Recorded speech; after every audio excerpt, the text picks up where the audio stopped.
Good evening. I'm Joe Trotter, the director of Carnegie Mellon Center for African American Urban Studies and the Economy, CAUSE. I am very pleased that you have joined us for this session, which happens to take place on the last day of our spring break. So we're delighted to have you here.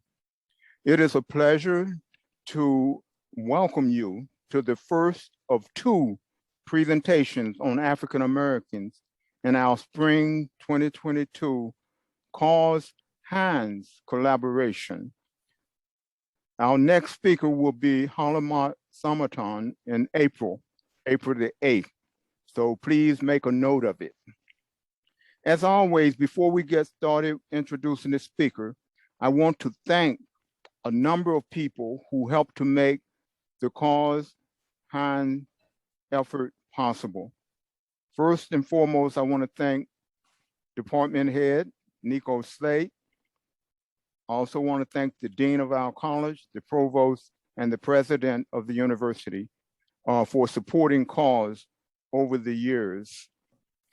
I also want to thank Chris Nahn, the Dean of the Hines College, for collaborating with us over the last couple of years in the wake of the pandemic.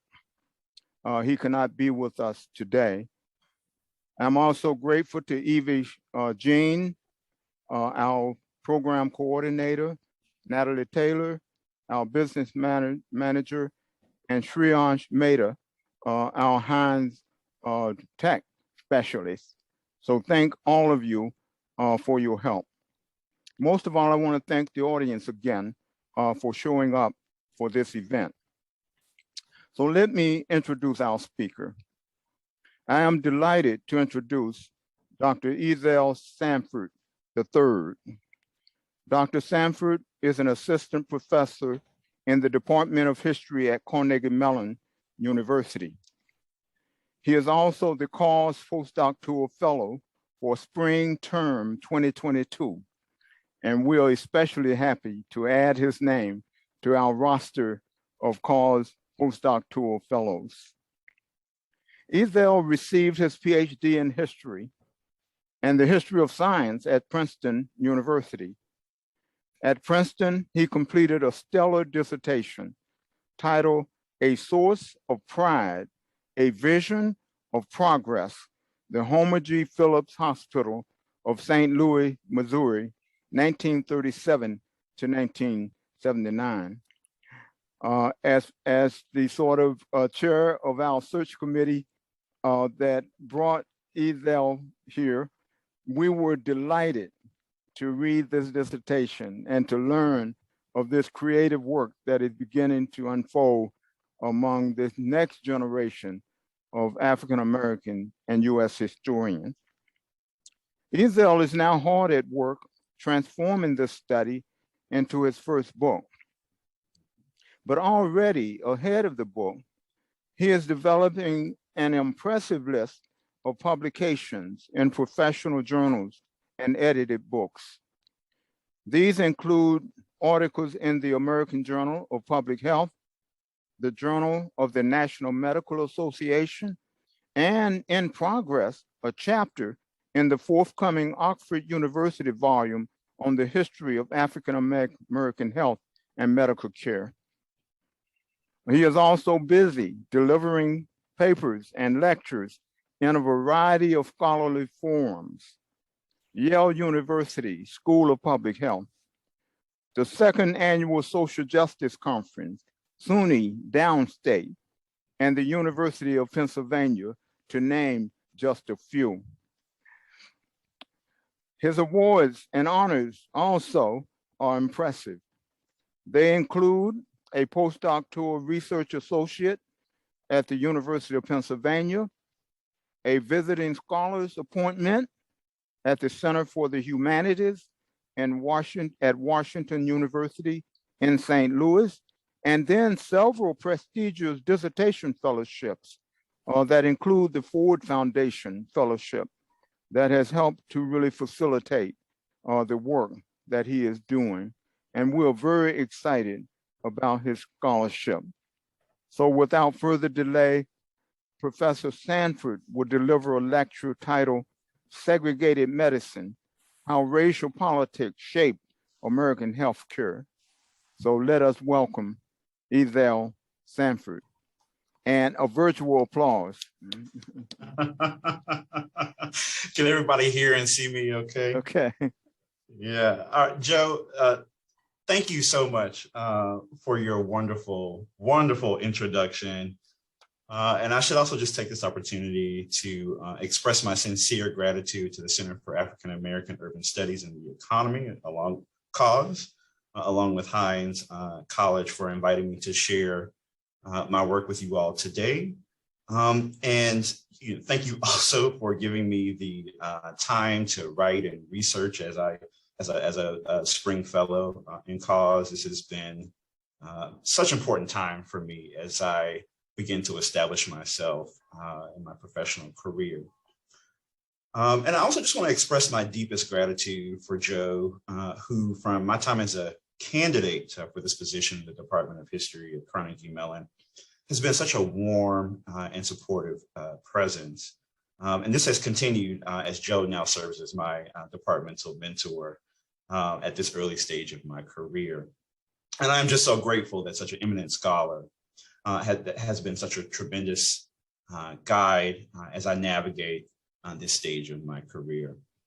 And this sentiment extends also to my colleagues now in the Department of History at Carnegie Mellon. I was so lucky to have joined such a collegial intellectual community headed by our wonderful chair, Nico Slate, who have all made my transition, both professional and personal, smooth and pleasant. And finally, I would like to express my sincere thanks to Evie John, the staff at Hines College, as well as the wonderful staff here in the Department of History, without whom none of this would be possible, and who have graciously coordinated my fellowship with cause and the logistics of this talk. So thank you to you all, and thank you to the audience too. I know it's spring break and staff are on leave today, so just thank you all for tuning in to hear more about my research. So today I will share the outlines of my book project, which is titled Segregated Medicine, How Racial Politics Shaped American Healthcare. And so for those of you who attended my job talk, some of this material will be familiar. And I should also note that my proposal is currently under review for an advanced contract at several university presses. I'm pleased to report that it has received positive feedback thus far. So I'm holding on to hope that I'm going to get a contract pretty soon. All right. So Segregated Medicine uses the important historical case of St. Louis's Homer G. Phillips Hospital to understand and to historicize racial segregation's broad impact in American medicine and healthcare. But I also use this case study to emphasize African Americans' role in shaping the development of American healthcare. And Segregated Medicine argues that across the 20th century, African Americans used the contested sites of health and healthcare to engage in broad social, political, and economic struggles for equality and full citizenship. And so before I jump in, I think it's important to emphasize that the American healthcare system as it currently stands, and especially its network of acute care hospitals, developed and matured in the Jim Crow era.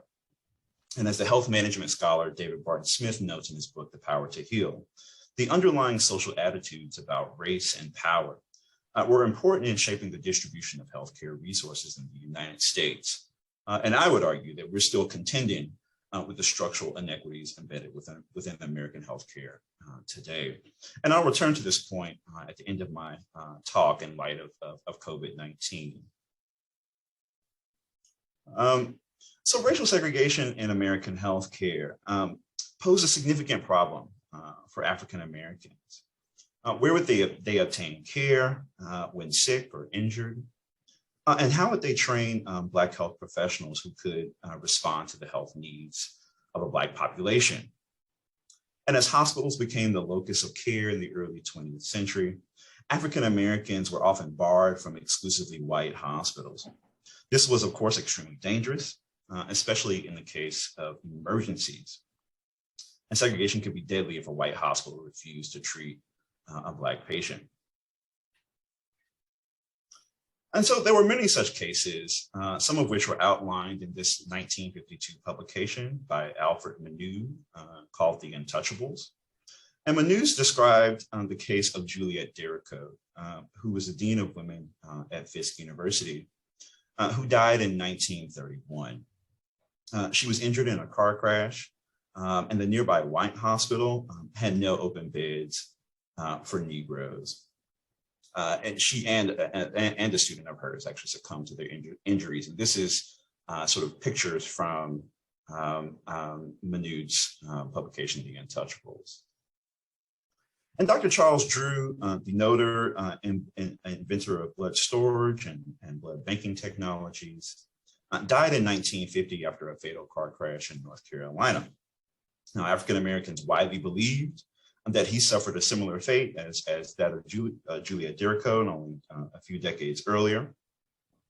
And these rumors were untrue, as the historian Spency Love outlines in her book, One Blood, which is pictured at your bottom right. But those rumors spoke to a wider reality of the perils of segregated medicine. Now, if Black folks were admitted to racially exclusive white hospitals at all, they could be treated in colored wards. These were wards that were designated for the care of Negro patients in hospital basements, in attics, and in adjacent auxiliary buildings. And if you would like sort of a contemporary kind of depiction of colored wards and sort of how African Americans were treated, particularly in sort of racially exclusive hospitals, I would point you to the Nick, which is a show on Showtime that talks about a hospital at the turn of the century in New York. And there is significant attention paid to the treatment of not only sort of Black healthcare professionals, but also Black patients. And this image in the center of your screen is from that television show. And so such was the case at St. Louis's Barnes Hospital, which is now the Associated Teaching Hospital of Washington University in St. Louis. And yet African Americans took it upon themselves to establish hospitals and medical schools, and what historian Vanessa Gamble in her book is pictured to the right here, termed the Black Hospital Movement from 1920 to 1945.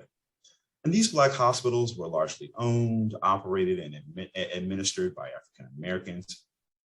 They served as sources of community pride and racial uplift, and perhaps even a bit of Black nationalism. They were easily accessible and deeply integrated into African American communities. And so St. Louis's Homer G. Phillips Hospital became an important part of this Black hospital movement. It became an African American municipal teaching hospital and the largest Black serving general hospital in the Jim Crow period. African Americans lobbied the St. Louis municipal government in the 1920s to build a fully separate hospital. And they did so in order to protect indigent Black patients from insensitive care that was perceived to be happening at some of the white hospitals in St. Louis. But they were also this hospital was also designed in a way to prevent the denial of care altogether and to train Black health professionals. Now, I use this particular hospital to tell both a local and a national story, one where I can easily identify and trace in granular detail African American actors as they navigated the tricky terrain of racial segregation in medicine. But from this fixed perspective, I analyze how these actors navigated shifting policies, from funding segregated hospital construction in the early 20th century, from New Deal policies and in the 1940s, with the Hospital Construction and Modernization Act that had a loophole to help fund the construction of segregated hospitals, to the funding of Medicare, the state-run Medicaid program in the 1960s, and they were established in the 1960s, as African-American healthcare desegregated in the 1950s and the 1960s. And I trace how these Black serving institutions in the wake of a successful medical civil rights movement, began to close, move, or merge with other institutions. And though hospitals were effectively desegregated in the 50s and 60s, incentivized by federal funding, to many Black grassroots activists, especially those in St. Louis and health professionals, the dream of equitable treatment and access to care remained elusive. In other words, the efforts to desegregate hospitals as a part of a much larger struggle for freedom was a story of limited success. Yet that effort generated new iterations of older problems in African Americans' abilities to easily access healthcare institutions. And I try to explain this history in my book.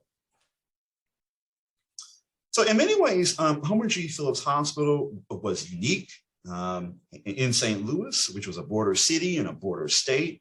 It's an important site of the history of American race relations. It's what historian Walter Johnson deemed the broken heart of America. And it was a terminus for some and a throughway for others who were engaged in the Great Migration, especially in the interwar period. And it was also the site of important court cases where African Americans attempted to expand their freedoms and explore their place within American society. From the Dred Scott decision to the Lloyd Gaines decision in the 1930s around racial segregation and professional education, to the Shelley v. Kramer case in the mid-1940s that deemed race restrictive covenants and housing deeds unenforceable. And it was the site of anti-Black racial violence, especially the 1917 East St. Louis race massacre, which impacted hundreds of Black East St. Louisans. And when the hospital opened in 1937, a Black attorney, David Grant, called it the biggest Jim Crow institution in the world. And I want to just sort of focus on this case for a minute, because David Grant supported the construction of this institution and in fact proposed that it be named after the attorney Homer G. Phillips. And yet he also understood that it became a representation of the Jim Crow period itself, right? African Americans lobbied the municipal government to establish this hospital. They lobbied the municipal government to establish a fully separate hospital, in part because Black physicians could not train or even operate in the white city hospital. And so it creates this quandary for Black St. Louisans who are really trying to ensure that African Americans have access to care. And so this was sort of the most feasible solution given the constraints of the time. And so African Americans established their own health institutions as a way to resist segregation in medicine. It remained nonetheless a social and political problem. And upon Grant's recommendation, the hospital bore the name of the African American attorney, Homer Garland Phillips, who himself was staunchly against any form of segregation, but who was publicly assassinated years earlier in 1931. And we can talk more about Attorney Phillips' legacy in the Q&A if folks are interested. Attorney Phillips openly and adamantly opposed any form of segregation, including, at least initially, this particular hospital. And so this hospital was an uneasy concession for both white municipal leaders and African Americans. The white leaders were committed to the project of racial segregation in all social sectors, including healthcare. And African Americans, on the other hand, under the constraints of Jim Crow, saw complete hospital separation and autonomy in terms of its operation, and the ability to produce Black health professionals as perhaps the best way to address Black health, given the constraints at the time. But in many other ways, Homer G. Phillips Hospital's story maps into a broad history of segregated hospital care and how Black and white actors mobilized racial politics. That is the use of racial identity to conserve and distribute political power and resources. As I mentioned, Black St. Louisans politically organized in the face of racial violence in the 19 teens and hardening segregation policies also in the 19 teens. and the practices of segregation to secure Homer G. Phillips Hospital. So the hospital's opening in 1937, its operation and eventual closure in 1979 served as a political primer for generations of Black St. Louisans engaged in the long struggle for Black freedom, right? So this hospital itself becomes really sort of a political tool throughout much of its history, and even in the aftermath of its closure. And furthermore, Homer G was unique for its prolific production of Black health practitioners. So again, there's another side of this too, which is to train Black medical specialists who would then go out and provide care and services to other African-American communities. So Homer G. Phillips was extremely large, one of the largest general hospitals of its time in America, period, but also the largest Black serving hospital in the mid-20th century. It had anywhere from 600 to 800 beds throughout its history, and that all depended on sort of how segregation itself was practiced within municipal healthcare. Sometimes Black patients were treated in segregated wards and other city hospitals. If folks had psychiatric emergencies, for example, they would go to Malcolm Bliss, which was the psychiatric hospital. But those policies changed in the 1940s and the 1950s as Homer G began to take on any and all patient cases in that hospital. And so the bed number actually fluctuates from decade to decade.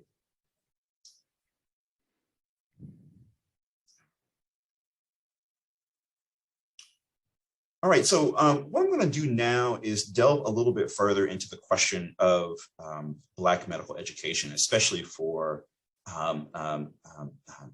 graduate medical education, that is training in the medical specialties, right? So undergraduate medical education is the 4 years of the MD programs. Then doctors had to serve an internship in hospitals. And if they chose to do so, they could go on and specialize.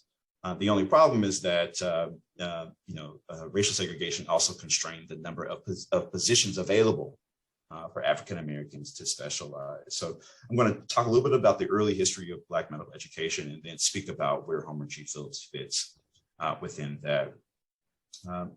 So Abraham Flexner was a higher education reformer and a graduate of Johns Hopkins University. And in 1910, he conducted an evaluation of medical education and medical schools in the United States and Canada. And that report ultimately constrained who could be a doctor and where those individuals could be trained. And so following the American Civil War and the emancipation of enslaved people, African Americans began to establish small hospitals and proprietary medical schools. And many of those medical schools established in the late 19th century, both Black and white, closed in the wake of Abraham Flexner's 1910 report. And I have a map of that, leaving only Howard University School of Medicine and Meharry Medical College to train the bulk of undergraduate medical trainees. Some institutions did have a few positions that were available to African Americans, but following, again, the effects of Abraham Flexner's 1910 report, many of the institutions that are featured on this slide actually begin to close down. So we'll see the next slide here, the impact of Flexner's report. It leaves Howard and Meharry. There are a few other institutions that hang on for a few years longer. And then in the 1950s and the 1960s and 1970s, we get Morehouse Medical College and the King Drew teaching, the King Drew Medical, the Drew Medical School in California and Los Angeles. And so in his attempt to standardize and elevate medical education in the United States and Canada in the early 20th century, Flexner, along with professional reformers, sought to limit the number of doctors produced annually in the United States. And Flexner's legacy is still evident in the demography of today's profession, one that remains still largely white and largely male. And the number of African Americans from the 1960s to today in the medical profession has never surpassed 5% as far as I've seen. That number has remained relatively low. And in fact, now there's a crisis of Black men in the medical profession.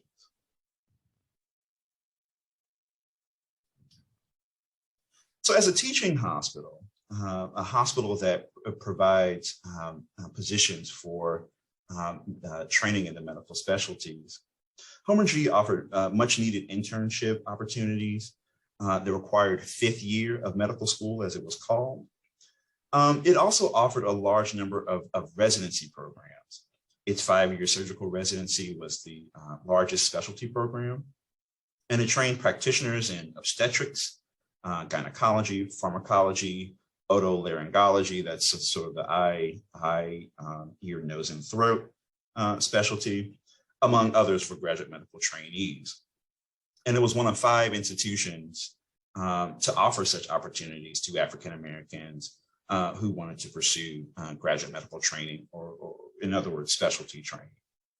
And again, that's due in large part to Homer G's size, right? Many of the segregated hospitals, even those that served as teaching hospitals, were very small, around 100 beds, 150 beds. And so there weren't as many opportunities available to train medical specialists, even in those institutions that were designated to be teaching hospitals and that were approved by the relative specialty boards.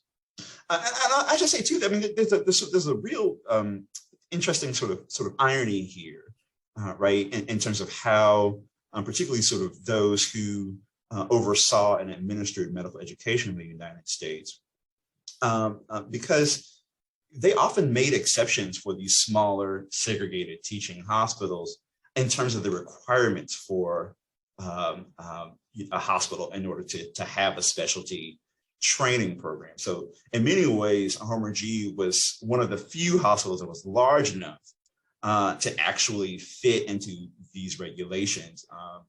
And so, many of the specialty boards actually made exceptions for some of the smaller segregated teaching hospitals, so they could actually produce medical specialists. And so that's sort of one of these interesting kind of complexities, right, of the system, and how folks, Black and white, actually adapted to it in order to maintain it throughout the mid-20th century. And so Dr. Helen Nash, who is featured on the right here, was one such trainee in the specialty programs at Homer G. Phillips Hospital. She was a well-known pediatrician in St. Louis who trained at Homer G. Phillips Hospital along with her brother. You'll see that in a minute. And her family produced 3 generations of Black physicians in St. Louis, who not only worked in the hospitals, but who also provided much needed primary care. And her story was featured on the award-winning 2018 documentary, The Color of Medicine. And I use Dr. Nash's story as I talk about the history of medical education at Homer G. Phillips for several reasons. First, her case illuminates not only sort of racial discrimination in medical education, but also the gender discrimination within the racially homogenous space of the segregated hospital. I mean, even in the Black hospital, there were female graduate trainees, Dr. Helen Nash being one. There were still very few, right? And so even within the space that sort of was created in response to racial discrimination, there were still other kinds of discrimination that doctors experienced, and Dr. Nash really illustrates that. Her case also illustrates the flexibility of racial segregation. And so Dr. Nash became a protege of Dr. Park White, who was a notable white Washington University pediatrician, who was appointed to oversee the pediatrics department at Homer G. Phillips. And so this was a common practice in St. Louis, where members of the medical faculties at St. Louis's white medical schools were often served as chairs of the various departments within the hospital. Now, some of these chairs who were appointed had varying levels of commitment, and sometimes they didn't show up or at all to the hospital.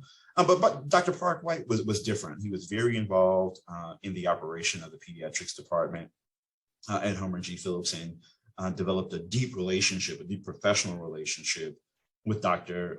Helen Nash. And so Nash, who was Black, and White, who was white, developed an interracial professional relationship that eventually led to Washington University's dissolution of segregation among the medical faculties, as Dr. Nash became the first Black physician appointed to the staff and faculty at St. Louis's Children's Hospital, which is another affiliate hospital of Washington University in St. Louis. And finally, with Helen Nash, as you will see in the clip from The Color of Medicine that I'm about to show, Dr. Nash's ingenuity and improvisation that was necessary in this hospital and in many hospitals, Black hospitals, that like all segregated institutions, or many at least, was under-resourced and underfunded, especially as compared to the white city hospital, number one. And so I'm going to play that clip. It's about 5 minutes. That's such a powerful story. And at the end there too, when Dr. Nash, and she's of course deceased now, but they used audio from an earlier oral history. She also talks about how segregation even impacted the kinds of food and the nutrition programs that were available at both City Hospital number 1, St. Louis's historically white hospital, and at Homer G. Phillips. And so I focus on segregated medical education in the space of Homer G. Phillips Hospital, and how Homer G. fit within a larger network of segregated medical education, or sort of how African Americans created institutions where Black professionals could train not only at the undergraduate level, but also at the graduate level. But also try to place Homer G. Phillips Hospital within the broad history of St. Louis, and particularly racial segregation and the urban landscape.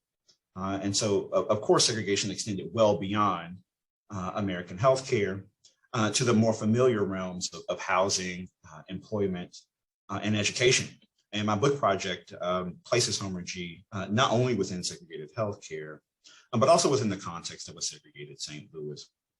And Homer G. Phillips operated within the Ville neighborhood. So if you take a look at the image to your left here that sort of outlines the segregated areas in St. Louis, you'll see the sort of the Black squares, not the large middle square, but the squares right above that. That's where the Ville was located, the Ville neighborhood, which was a historically African-American neighborhood in the mid 20th century. It was middle class. And by the 1970s and 80s, that neighborhood actually begins to transition as it becomes blighted and home to a more working class African-American community. It still remains that way today. But because the hospital was nestled within the Ville, the Black neighborhood of North St. Louis, it was easily accessible. And here's an excerpt of an oral history that I did with nurse Zenobia Thompson, who trained as a nurse at Homer G. Phillips Hospital, but was raised in the Greater Ville neighborhood. And so here's just going to talk a little bit about her childhood and what kind of relationship she had to the hospital. In St. Louis, is your family? Close to the Ville area. Okay. Not quite the Ville, but it would be called the Ville, where Homer G. Phillips Hospital. You could really say the Ville, because my mother would say many times that they walked to Homer G. Phillips. They did. They took me to Homer G. Phillips as a child because I wouldn't sleep at night or all kind of problems. But I grew up there. And Homergy was an exceptional in that regard. Hospitals writ large, particularly in the early half of the 20th century, were community institutions, and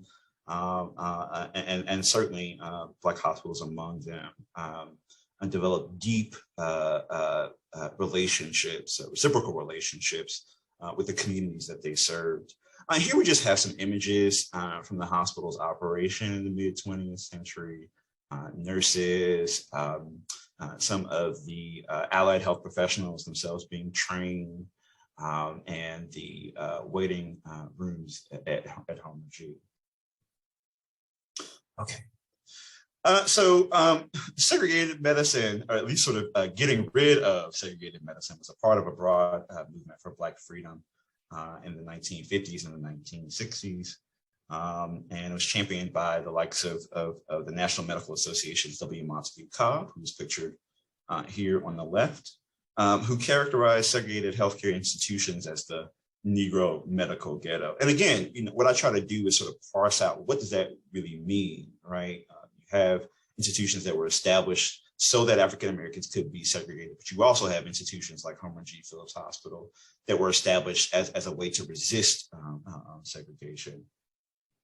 And physicians like Hubert Eaton and George Simpkins, who is pictured on your right here, both of whom practiced in North Carolina, sued health institutions that segregated patient care and barred Black physicians' ability to practice in segregated hospitals.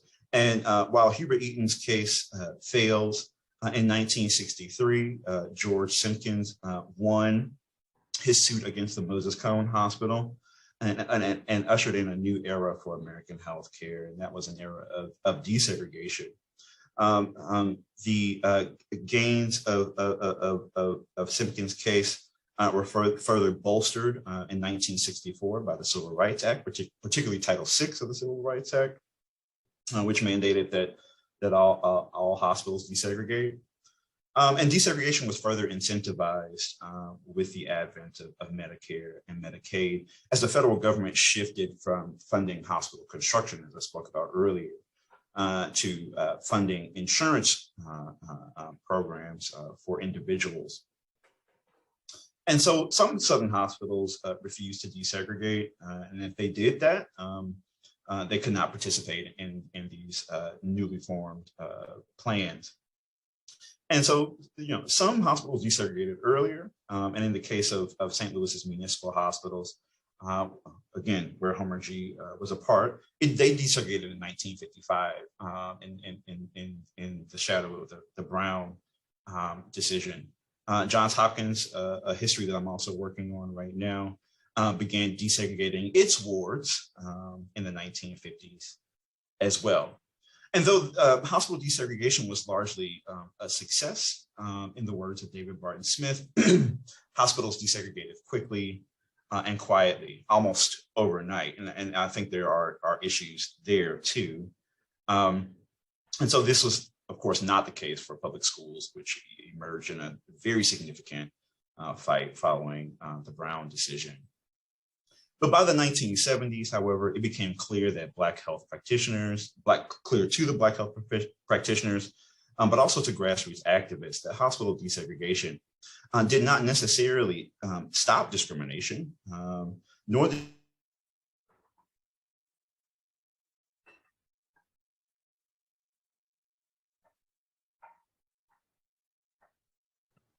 Isel, we lost you. We can't hear you.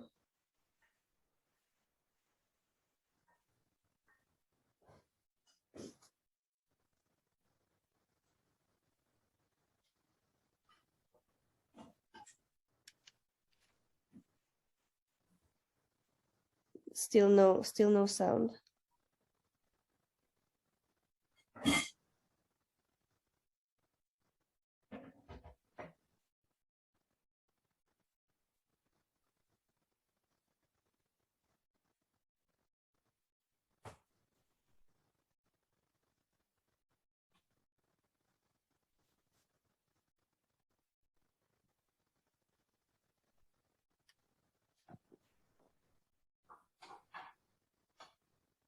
Now you're muted. Let's How about? Yep, you're back. How about now? Testing. Yes, we can hear you well. You got muted again. Yeah, I'm not sure. Okay, we're good now.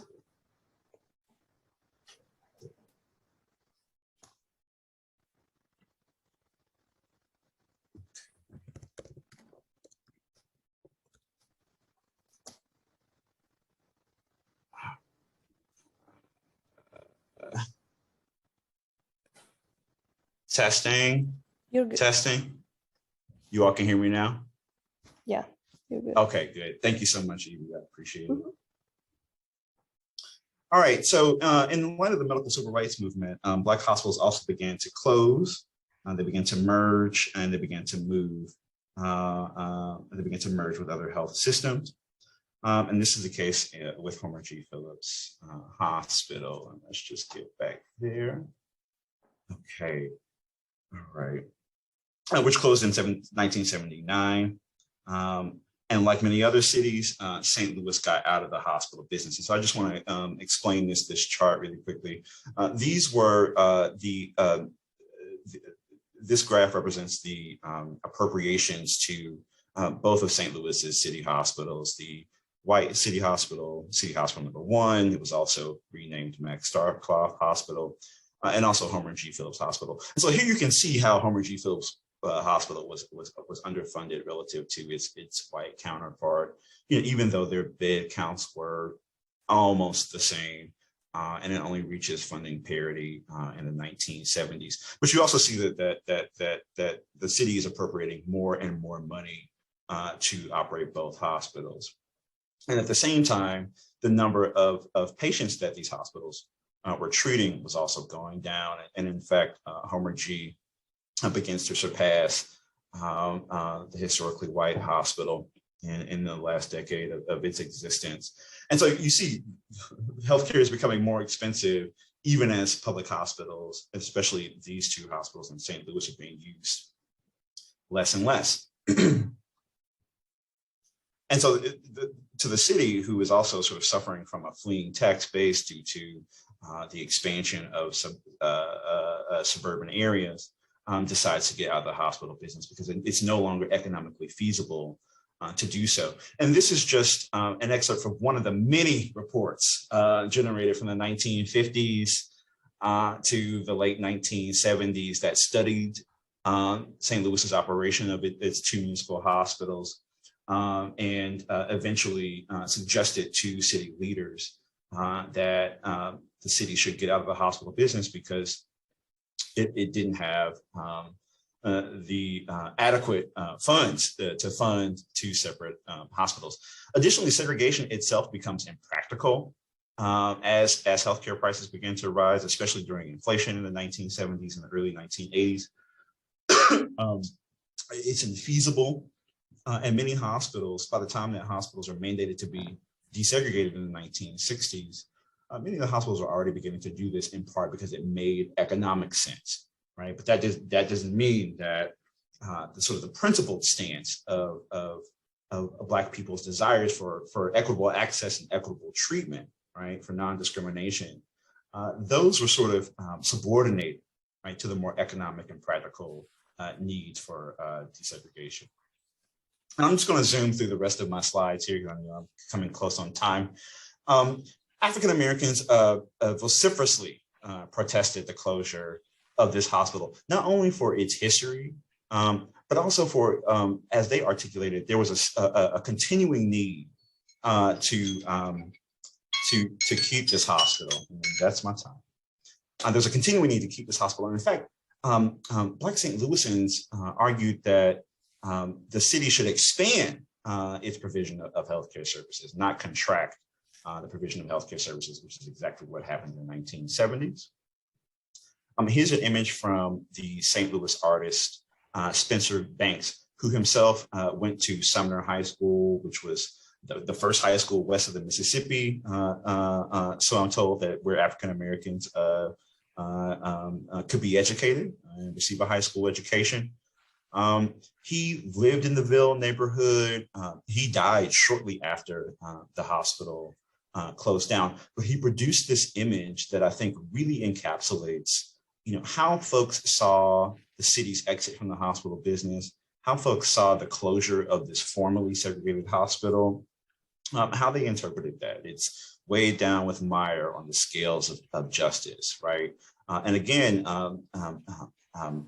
Black St. Louisans argued that, even though St. Louis operated as a segregated facility, that it still had an important role to play, particularly in the face of deindustrialization, in the face of healthcare privatization, and they wanted to maintain it. And Black physicians themselves tried to buy the hospital from the city. That, of course, failed. And eventually, let me call you from that line. The hospital closed in 1979. This was an indictment, a public indictment of Mayor Jim Conway, who was the mayor at the time that Homer G. Phillips was shut down.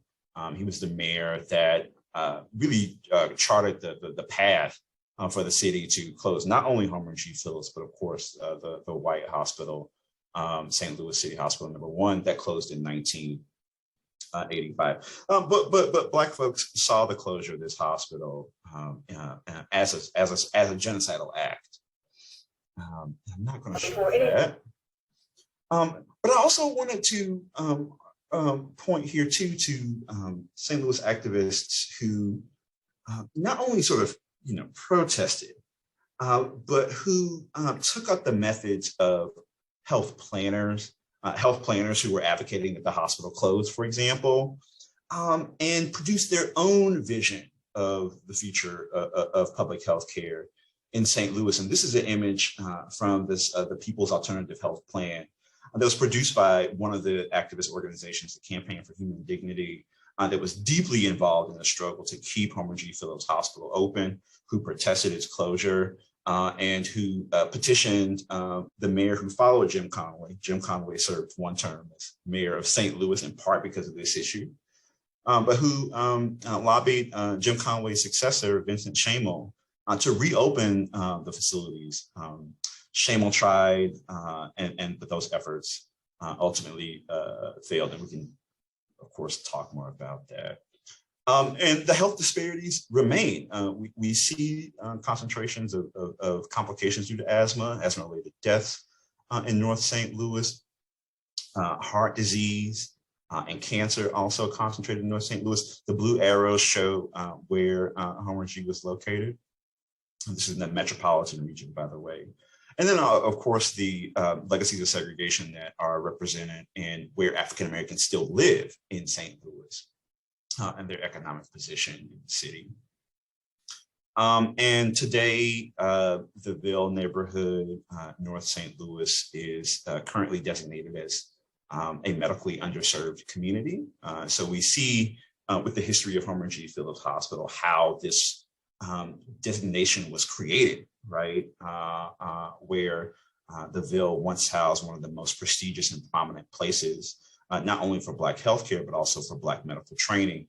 And with the closure of Homer G. Phillips Hospital, which was the only hospital left in the city's north side, it's now designated as medically underserved. I didn't get a chance to talk about COVID, but we can, of course, talk about that in the Q&A and some of the connections I see to the history of segregated medicine. But with that, I will go ahead and conclude and say thank you all so much for your patience and even through the technical difficulties. And then we can open it up for Q&A. Okay, thank you, Ezell. That was extraordinary. You know, if I may, I want to ask the first question. Mm-hmm. Could you say a bit more about that Flexner report and the impact that it had on the training of Black doctors and nurses? Yes. Because I've read a little bit about that, but I haven't been able to get a handle on, you know, how to interpret the long-term impact of that Flexner report. That's a great question, Joe. And I will say, I can send this to you too. Just remind me. But there was actually a recent study in the journal, one of the open access journals of the Journal of the American Medical Association, that modeled and predicted how many African American physicians could have been trained if these proprietary medical schools themselves had remained open, and to training more African American physicians. Abraham Flexner was a noted higher education reformer, very associated with Johns Hopkins. And that connection is important because the Johns Hopkins model of hospital-based medical training is really what Flexner himself was promoting across the United States and Canada, right? That meant that physicians in training should have access to laboratory facilities, for example. They need to have access to medical lectures, but there should also be this graduated system of professional autonomy, right? As folks sort of moved up the ladder in medical training, that they would receive less and less guidance. I mean, this is really the way that that internships and specialty programs are structured. And so when medical schools are being established, especially by African Americans in the South, but not exclusively, right? As they were usually established by folks who themselves were profiting off of the medical education. This is why they're called proprietary medical schools, but also that the quality and standards of education varied so widely. There were 2-year MD schools. There were 4-year MD schools. There were no standards, right? Mm-hmm. And so Flexner himself, along with the Carnegie Foundation, funded by the Carnegie Foundation, went out and evaluated these schools and suggested that they begin to align their standards with what Flexner saw was being implemented at Johns Hopkins University. And many of those schools didn't have the resources to do that, right? I mean, they didn't have a rich benefactor, who provided, the funds to do that, right? And so because of that, many of these institutions, and in this case, my focus is sort of African-American medical institutions in the 19th century. Many of those institutions just did not have the resources to meet the standards that Flexner was proposing. Now, that wasn't exclusively with African-Americans. This was medical schools writ large across the 19th century. I think Flexner has gotten, I think the most attention has been paid to the impact of Flexner's report on Black medical schools in particular, but it expanded much beyond that.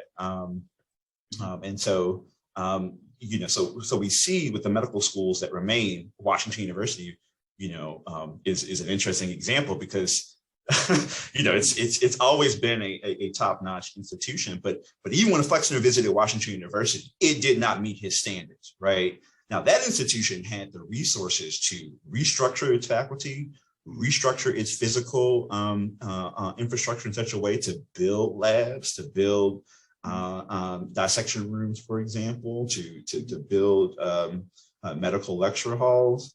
And so they called Flexner out again to reevaluate that facility. And you will see in Flexner's report now that Washington University stands out in the Midwest region as being the top medical school that actually adhered to the standards that were implemented at Johns Hopkins and even before that transplanted from a German style of medical education.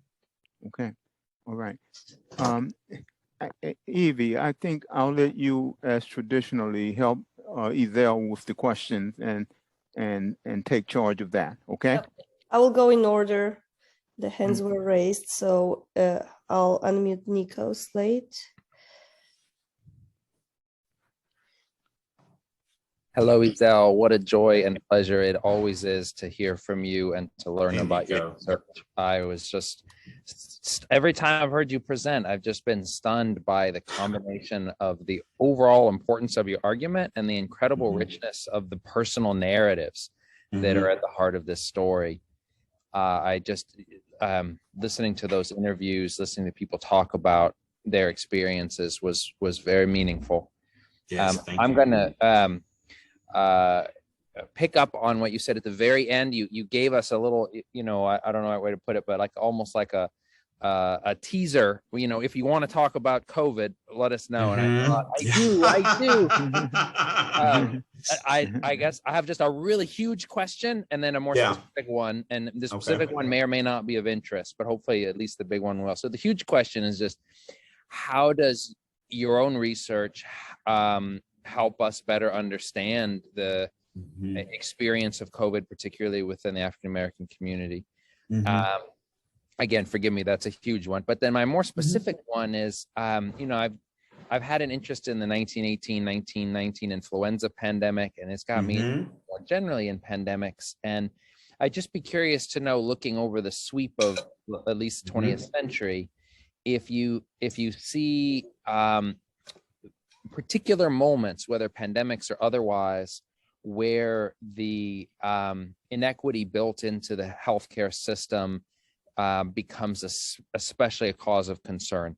You started off talking about those car accidents and the impact that those had.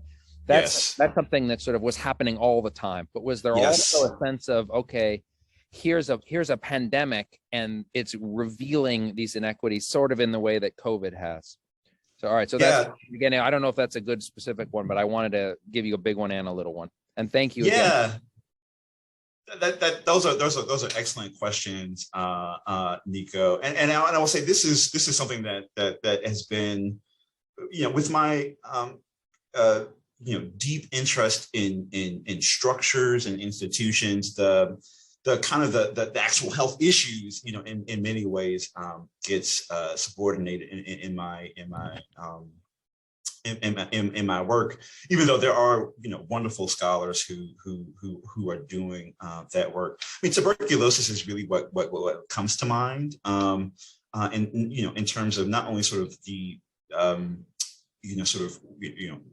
whether African Americans can get access to care, but also the social structures themselves, how people lived, particularly in the 1920s, 1930s, where tuberculosis is still such a prevailing concern. It really prompts public health reformers to think, largely not only about sort of individual health, but also about social structures, right? I mean, this is, a part of the growth of public health movements, along with sort of social movements, social worker movements in the 1920s. And Samuel Roberts has done good work on that in Baltimore, on sort of the connections between segregation and tuberculosis, and his work, Infectious Fear. But there's another sort of epidemic, pandemic here that's sort of lurking in the background, that's influenced another one of my colleagues, and that's George Almoth.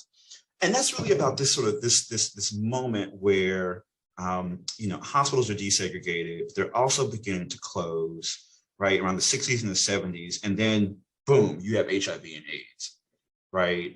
That's still a pandemic in the United States. And that, then there are concerns about, well, we've restricted, the number of beds that are available for folks to be treated. We've developed these formula where we can maximize efficiency but reduce costs. And what happens is that the healthcare system wasn't prepared, in certain places at least, especially in New York, to handle the influx, the numbers of patients who were impacted by what was at first a mysterious disease. And we see that even in COVID, right, where they're flattening the curve had to do with the preservation of our current health facilities, right, such that they would not be overwhelmed, such that they would not collapse under the weight of the numbers of people who needed treatment. And this is sort of a subplot of my work throughout, right? This history of health planning, it's connected to urban planning, where you know, in the 60s, I mean, that really starts to take off. And it's one of the justifications for why, you know, certain hospitals should be closed. We have too many hospitals, you know, folks said, right? But when it comes to emergencies like a pandemic, right, with a disease that is impacting, you know, large numbers of people that you don't normally see on an everyday, that hospital systems become stressed, right? And so my colleague George Amoth, who's currently at Stony Brook right now, is working on a book called Medical Scarcity, and we're working at the same time period. He's, you know, looking at New York, I'm looking at St. Louis, but we're seeing the same thing, right? Which is, again, a constraining, a sort of shrinking health system, and especially, you know, the numbers of public hospitals, right? Those are hospitals that are operated by governmental entities. You know, they're the smallest number of American hospitals today, right? And that creates all kinds of problems for those who are still uninsured or who might be underinsured, who, you know, still had questions about, you know, where are they going to go, right?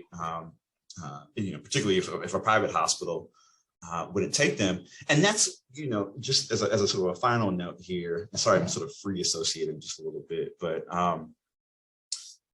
I was extremely concerned during the COVID-19 pandemic about the stories of, you know, African Americans in particular, who were being denied access to hospitals, who were being denied admission to hospitals, and if they were admitted to hospitals, you know, sort of spoke about the ways that they were treated and addressed by the staff at that hospital. And there are a couple of cases that come to mind. The first is Dr. Susan Moore, who herself was a physician who contracted COVID-19, COVID pneumonia, and live tweeted, you know, took video, shared on social media, her experiences. You know, someone who actually is a practitioner, who you know, is knowledgeable and aware of what needs to be done, what should have been done, who herself was documenting the levels of discrimination and mistreatment during her time in the hospital. And she, of course, unfortunately passed away.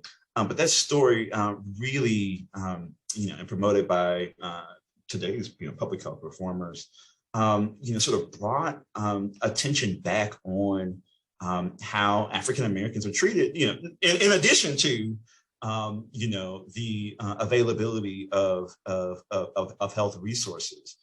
There's another story too, and I'll end on this, in St. Louis that I also talk about in terms of the connections between the sort of these kind of historical moments where folks were denied admission, and today, or at least, you know, the most recent COVID pandemic. And that was of a 30-something-year-old African-American man.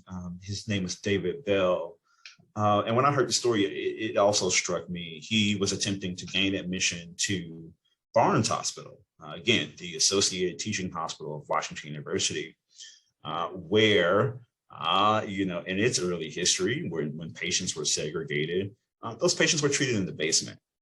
And David Bell went to the Barnes emergency room 3 times with COVID pneumonia. He knew what it was, but he was sent away with, you know, prescriptions for over-the-counter drugs. I mean, he really, you know, he was not admitted to the hospital, even though he was, you know, really in the throes of COVID pneumonia. And the 3rd time that he was there, you know, again, he was sent home, and he was sitting outside in a wheelchair, waiting on his wife to pick him up. And as she's wheeling him to the car, he actually expired in the parking lot of that hospital.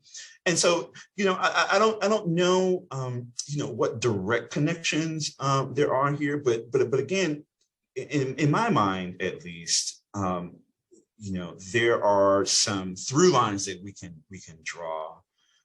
between, the cases of Dericote and Drew, and these contemporary cases in the middle of a pandemic, right, where African Americans are still sort of pointing to the barriers that they were running into, especially when healthcare resources are so constrained and so valuable, right?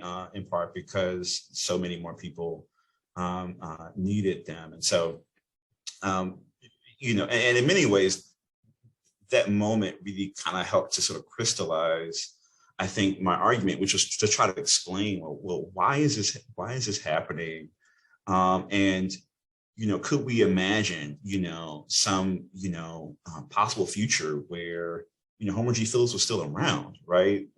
What would its response have been to the pandemic, and to especially the African Americans, who, of course, are more susceptible for, these sort of social determinants of health, right? That themselves were and still are impacted by the legacy of segregation today. So I'm going to do some more thinking about it, but the sort of the similarities were striking to me, and I, of course, whenever I talk about my work now, I always sort of place it within that larger context. Thank you. Next, I have Don Holmes. Hey, Dr. Sanford, thank you so much for your wonderful presentation and all of the wonderful, as everyone has mentioned, all the wonderful information that you've told us about perhaps this urban hospital in this particular time. And as you were speaking, my mind went instantly to Fannie Lou Hamer, sick and tired, perhaps thinking a bit here that that sickness that she's talking about, obviously the absurdness of racism, but also to the physical and mental sickness that existed for her in a place like Mississippi and for many Black people in the 60s and 70s. And we know that Hamer, of course, died quite young and had many issues with mental health. So I'm curious to know, like, if as you continue to compile your work for your book, two things. I'm curious to know about what was some of the rhetoric like from those everyday people who were perhaps frequenting the hospital and looking for access to healthcare. And then the second one, in the wider world of the civil rights movement in the 50s, 60s, and 70s, how did healthcare factor into some of the conversations that were kind of, spreading across the United States, and how some of these Black hospitals, perhaps the one in St. Louis and other ones, and, kind of really help, give Black people something else to go out and rally for in terms of social justice in the 60s and 70s. Yes. Those are excellent questions. And they really are. So here's where we're getting to some really, some complex terrain, right? Because even within the Black community, it's not homogenous, right? Sort of how folks sort of saw and understood segregation, not only in the provision of acute healthcare services and chronic illnesses and institutions that address that, and sort of long-term care, nursing homes. That's a whole other part of this history that I don't even touch, that needs to be, and it's sort of an aspect of some future work, but in terms of the sort of the larger kind of movement, right? Folks are sort of focused on schools. Really, healthcare was kind of accidental, right? I was listening the other day to a oral history done by Karen Cruz Thomas, who wrote a book called Deluxe Jim Crow, which is also about segregation, and particularly the movement to desegregate hospitals in North Carolina.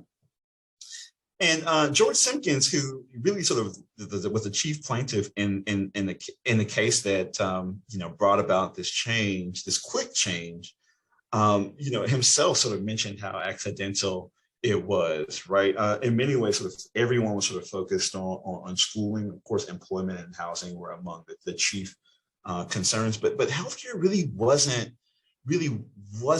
one of the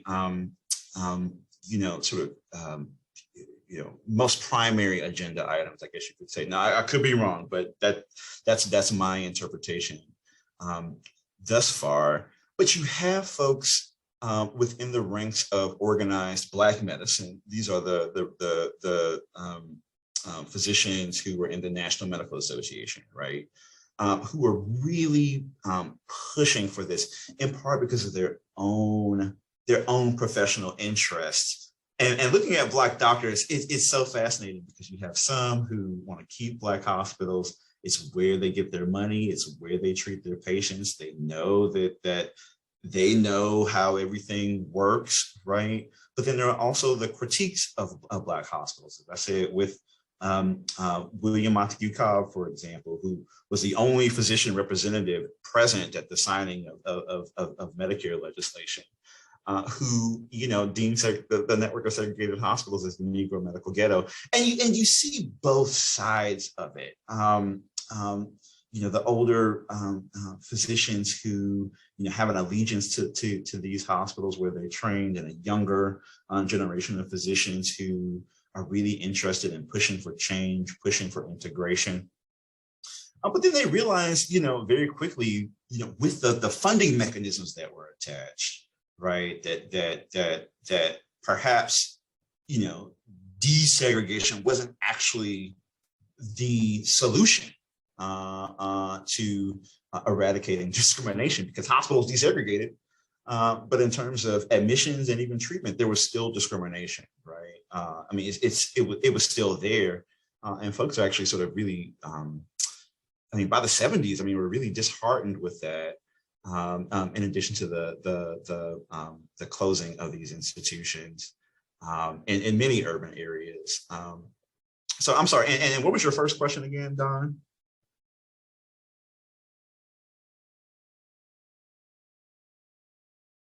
Oh, you're muted, I think. So yeah, I was just thinking more about like the, I think you answered the first one kind of in the sense that thinking about how it really didn't factor that much into the larger civil rights movement. But I think another part of the question of course, you know me as a literary scholar, I'm curious about the rhetoric of the everyday people. That we, sometimes, we get these, bigger names that we, of course, have to kind of lean and depend on because these are the people who said something noteworthy, who did something noteworthy. And this is, of course, how the history is recorded. But I'm curious to know, I guess, if as you were looking at St. Louis, if you've found something from people or just any records from just everyday folks who mentioned that they went to the hospital and that they had a success story from going to the hospital. Little habits that could like amplify all of these wonderful narratives that you've already included. Yeah, and that's right. Thank you for that. And there again, there's sort of this generational difference, right? And what's so fascinating, and maybe we should talk a little bit more about this in terms of rhetoric. I think about it more in terms of sort of memory, and this is sort of a theme that I took up more in my dissertation. But you have those who were around when the hospital first opened, where it was gleaming new, the Ville was middle class, right? Who really look onto the institution with such a positive light, in such a high regard, right? Doctors were top notch, and the nurses were really pretty impressed to the nines, right? By the 50s, though, that begins to change, where Homer G gets the association of, being a killer, right? So you have some folks who would say, I would never go there if I had pneumonia, but if I got shot or stabbed, which, the hospital did by sort of the later 2 decades of its existence, did have a world-class trauma center, in part because of what they were seeing around them, right? Again, this is a city in the midst of deindustrialization. People need jobs, they need money, the rise of drugs also. And so, and those two ideas about the hospital still exist in the city. And for me as a young historian, it was very difficult. And I'm still sort of parsing through kind of the memory of Homer G. Phillips Hospital versus, what the historical record actually tells me. And I should note here too that, part of the difficulty is that there was no sort of centralized collection of the hospital's documents in an archive. Its sort of materials are sort of spread throughout, and so I had to kind of piece this together as much as possible. But those two ideas about the hospital are still there. I can get access to everyday people's recollections through some of the activist documents that were collected. They generated a lot of material. Zenobia Thompson, I've had access to her collection as well. And of course, newspapers that were really helpful in getting normal everyday people's responses. So when the hospital closes, for example, you have people who are standing out there talking to reporters and saying, I gave birth to, my children here. My wife is in there. I'm not going to leave until I know where she's going. Those kinds of things. But yeah, I hope that it at least begins to answer some of your questions. Thank you. I'll unmute Jackie.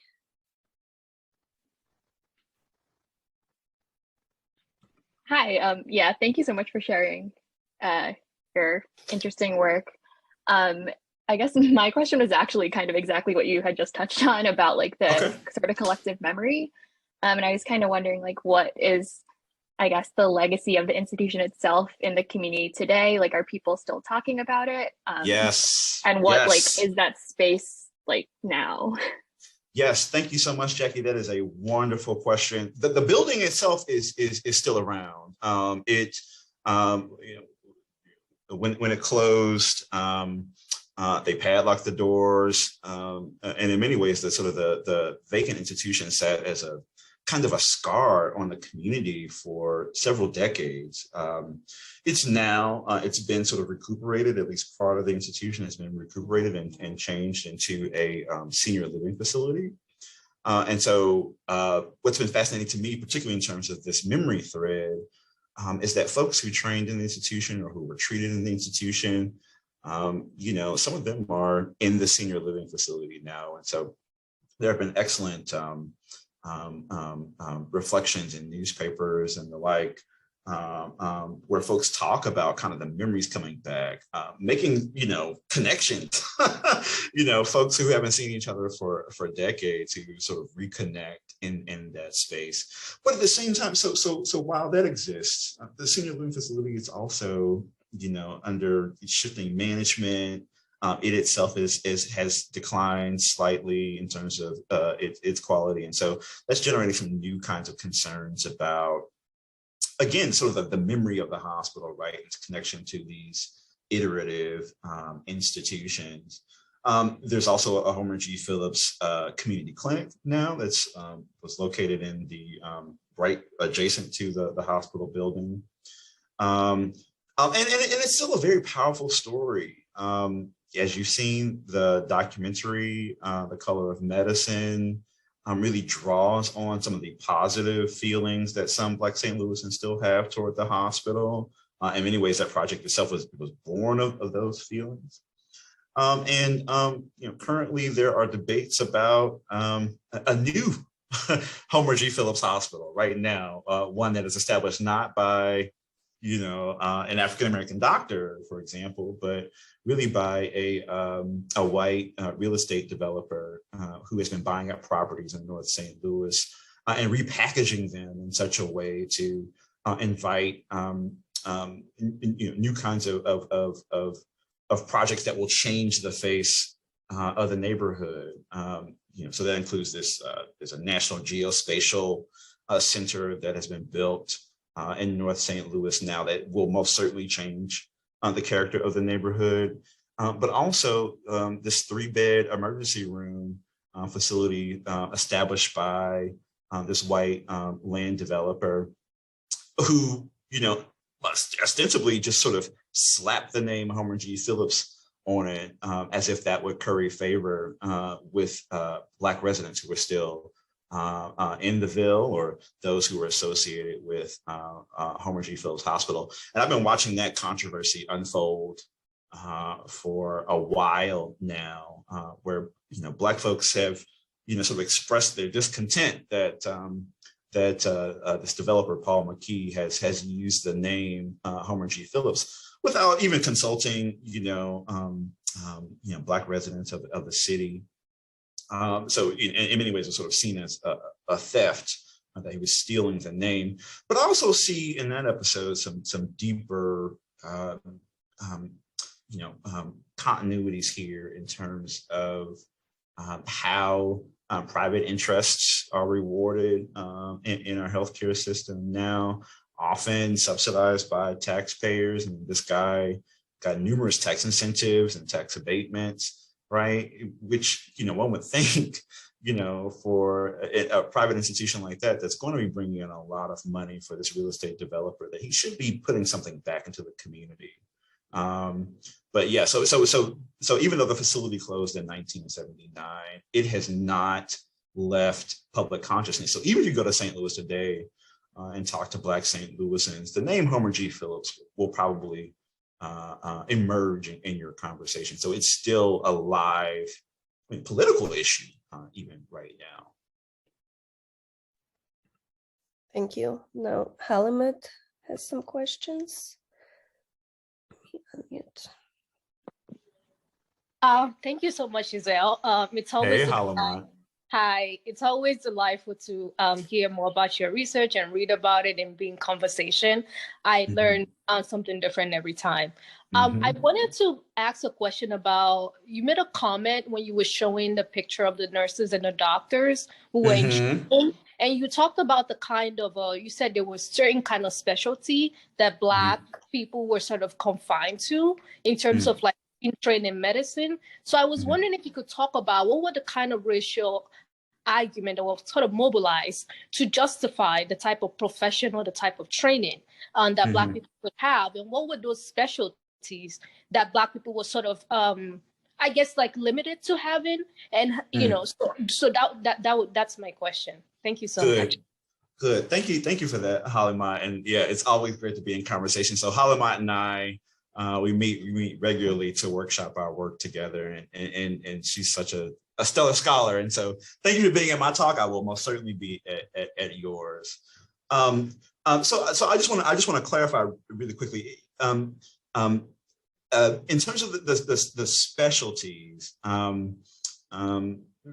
which really sort of rise, in the 1920s, the 1930s, 1940s. I mean, that's where you see the bulk of specialty boards being formed. And in order for a doctor to specialize, right, they have to go and do a residency at a hospital in that board approved program. Homer G. Phillips had a large number of these board approved programs, as I mentioned, in part because it was large enough to be able to train specialists. Now there weren't, as far as I'm aware, there weren't any specialties that were limited to African Americans, but where one could obtain the training, where one could apply to be a resident physician in a specialty program, those opportunities were limited. There may have been, maybe one spot, if any, where an African American trainee could enroll in that program. So they were, of course, highly competitive. But Homer G, again, because of its size, could take on a larger number of Black physicians who wanted to specialize. And in fact, it had it was the most plentiful in terms of the options that were available to folks to train, right? And so, so that's what I meant by that. But in terms of sort of training Black doctors, and really sort of the one of the major reasons why this hospital was established, in the 1910s, Black doctors went to attorney Homer G. Phillips to say that we cannot advance in our profession, right, if we're not allowed to treat patients, right? If we're not allowed to touch them in the space of the hospital, which is what happened at City Hospital number one. Black doctors, were not allowed to practice inside of the hospital, right? Even if a Black patient was admitted to the color ward, they still were not allowed to practice there. And so Black hospitals become really important, not only for the provision of accessible and sort of sensitive care, but also because the race needs to train professionals, right, as a sort of a mechanism of racial uplift, and so again, that's why these kinds of positions were so important at the emergent teaching hospitals, segregated teaching hospitals in the Jim Crow era. Again, to train folks who will go on and treat Black folk, but also to build a Black middle class that will help the race writ large. And at this time, Black folks really had to be self-reliant on themselves, to build their own institutions, to train their own various professionals, from lawyers to specialists and beyond, as a means to deal with the constraints of racial segregation in the Jim Crow era.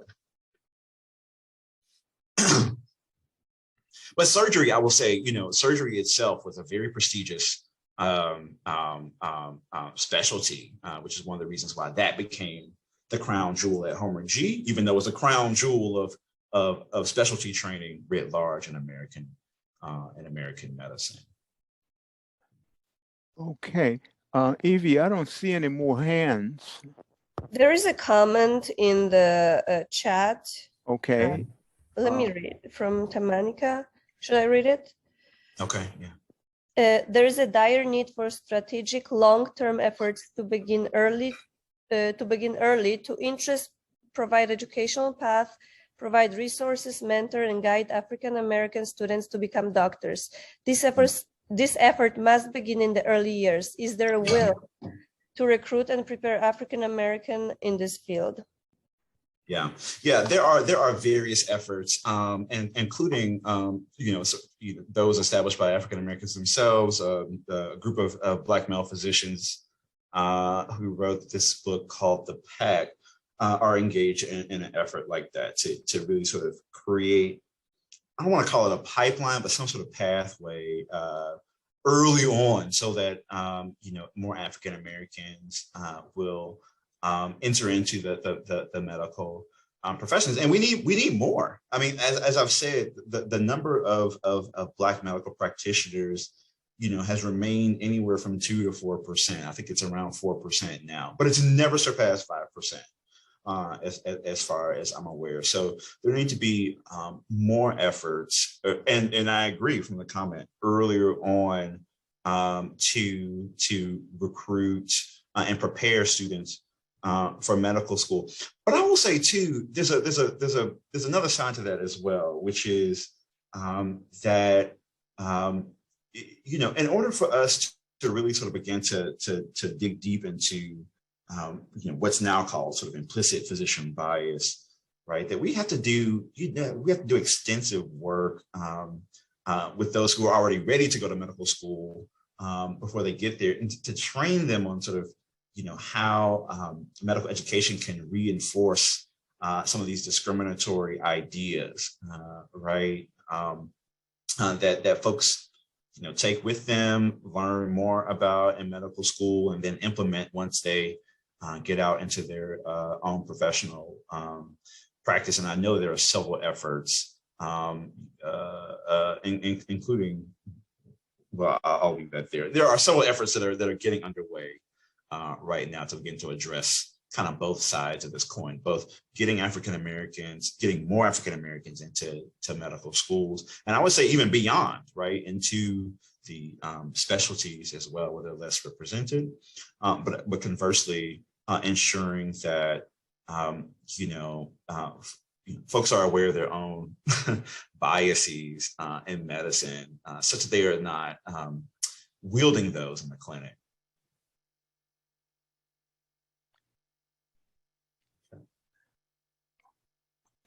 I think that's all when it comes to questions. Okay. Well, look, I just want to say again, thanks to everybody for coming, but especially thanks to Edel for such an excellent presentation, Q&A. Thank you, Joe. The whole package has been extraordinary. So thanks a lot. We appreciate it. And to everybody, have a good evening. All right. Okay. All right. Thank you all again. I really appreciate it.